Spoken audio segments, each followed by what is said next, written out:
جو ان کے ساتھ زیادتی ہوئی تھی اس کے بعد وہ میدان میں آیا ہے اور اس وقت سے وہ کنٹینیوٹی میں پبلک سے ان کا ایک مسلسل رابطہ رہا ہے، ہر غمی خوشی پر جاتا رہا ہے اور اس نے اپنے حلقے کو نہیں چھوڑا. نہ صرف یہ بلکہ ان کے جو 2 یا 3 حلقے ملتے ہیں جو 2018 میں کے الیکشن میں تھے ان تینوں میں وہ بڑا سرگرم رہا ہے، چاہے وہ N154 ہو، چاہے ہم نے دیکھا کہ وہ آپ کا 57 ہو یا 57 ہو، ہاں وہ تو لنکڈ حلقے تھے نا، اس میں اس نے بڑی. اچھا آپ بات کریں کہ وہ اپنے حلقے میں ان رہا، ہم ذرا پولیٹیشین کے کردار کے حوالے سے بات کر رہے ہیں. پولیٹیشین سے ہم تنقید بہت کرتے ہیں، ہم کہتے ہیں کہ یار ہمارے پولیٹیشین ایسے، ہمارے پولیٹیشین پبلک کے لیے کام نہیں کرتے، ہمارے پولیٹیشین پرسنل انٹرسٹ کے لیے کام کرتے ہیں. لیکن ایک چیز تو ہم دیکھیے کہ وہ پولیٹیشین ہی ہوتے ہیں چاہے وہ جس جماعت کے بھی ہوں، وہ اپنے لوگوں میں رہنا پسند کرتے ہیں اور جو لوگوں میں رہتا ہے وہ پھر سیٹ بھی جیتتا ہے، وہ پھر ایوانوں میں بھی جاتا ہے، اور جو لوگوں سے کاٹا ہوتا ہے وہ پھر سیٹ نہیں نکال پاتا.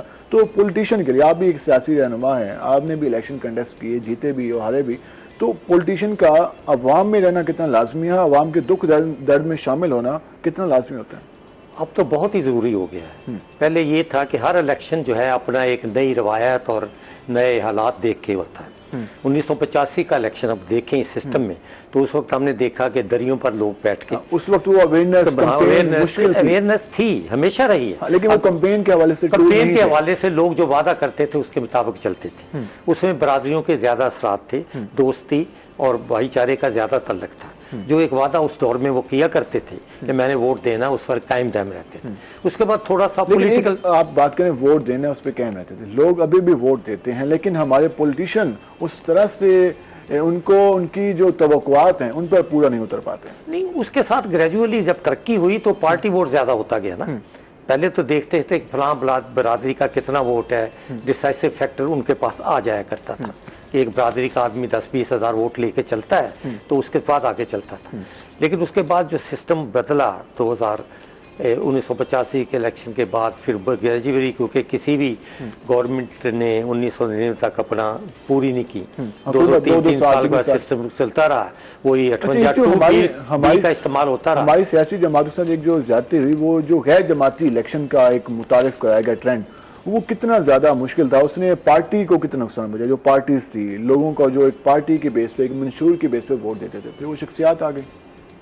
ظاہر ہے، لیکن اس وقت شخصیت الیکشن میں جو معاملات تھے وہ شخصیت الیکشن تھا، اور اس وقت کوئی ایسی الیکشن جو ہوئے ہیں لیکن اس میں وہ قیادت جو ابھری اس میں کسی حد تک نقصان بھی ہوا ہے. لیکن ایک بات آپ مانیں گے کہ اس وقت جو حکومت کے حامی اراکین اسمبلی تھے، خاص کر وزراء، وہ سارے شکست کھا گئے تھے اس الیکشن میں. ہاں، جہانگیر آپ کو دیکھیں، یہ اس کا والد صاحب خرم دستگیر صاحب گجرانوالے سے الیکشن آ گئے، سمرو منسٹر تھے سندھ سے. تقریباً ان کے جو پبلک دیکھتی ہوتی ہے اور پبلک ریئیکٹ بھی کرتی ہے. ریئیکٹ تو لازمی کرتی ہے. ریئیکٹ کا سسٹم 1985 میں مختلف تھا. اب چونکہ ان 2020 کے الیکشن میں یہ جو اب الیکشن 11 ستمبر کا آ رہا ہے، یہ الیکشن پھر پارٹی الیکشن بنا ہے. اس میں بیک گراؤنڈ بھی دیکھے جاتے ہیں. ڈسائسو فیکٹر جو ہوتا ہے، جو آدمی کو جتواتا ہے، جس طرح یہ دنگل آپ کا لگا ہوا ہے برابر کے الیکشن میں، وہ اس کو ڈسائسو فیکٹر اس کا اپنی محنت ہوگی، کینڈیڈیٹ اور کینڈیڈیٹ کی محنت ہوتی ہے، اور انشاءاللہ تعالیٰ علی موسیٰ بہترین طریقے سے محنت. لیکن اس کے ساتھ فیکٹرز بھی بہت سارے انوالو ہوتے ہیں. ایک تو محنت ہوتی ہے، ساتھ فیکٹرز میں ایک انفلیشن سب سے اہم رول ہے. اور اب دونوں پارٹیز کیش کر رہی ہیں. یہ کہتی ہے کہ پاکستان تحریک انصاف کہتی ہے کہ یہ جو ابھی حکومت آئی ہے اس کی وجہ سے یہ سارا کچھ ہے، اور پی ڈی ایم کہتی ہے کہ جی آپ کی پالیسیوں کی وجہ سے یہ کچھ ہے. پبلک سوچو بچار میں، لیکن پبلک انفلیشن کا شکار ہے، مہنگائی ہے. یہ کتنا افیکٹ کرے گا؟ آپ پارٹی رہنما بھی ہیں لیکن ہم اس پہ آپ کا یہ فیکٹر، اصل میں یہی فیکٹر جو ہے وہ اگر ان کو کوئی نیگیٹو ہے تو یہی مہنگائی کا ہے. لیکن ان کو کوئی بتانے والا ہونا چاہیے نا. جس طرح 2018 میں عمران خان آئے تو میں مثال دیتا ہوں، قیمتوں کا دیکھ لو، گھی کی مثال. ایک کالر موجود ہیں انعام اللہ رحیم جہاں خان سے. السلام علیکم انعام اللہ. وعلیکم السلام. جی انعام اللہ، آپ بتائیں کیا سوال ہے آپ کا؟ ضلع رحیم جہاں خان سے بات کر رہا ہوں. ہمارے حلقے میں جو امیدوار جیت جاتے ہیں وہ ہمارے سے نہیں، ہماری سڑکیں، ہمارے جو پالیسیاں ہوتی ہیں وہ ادھر نہیں آتے. جو وعدے کر جاتے ہیں وہ وعدے پورے نہیں کرتے، اور ہم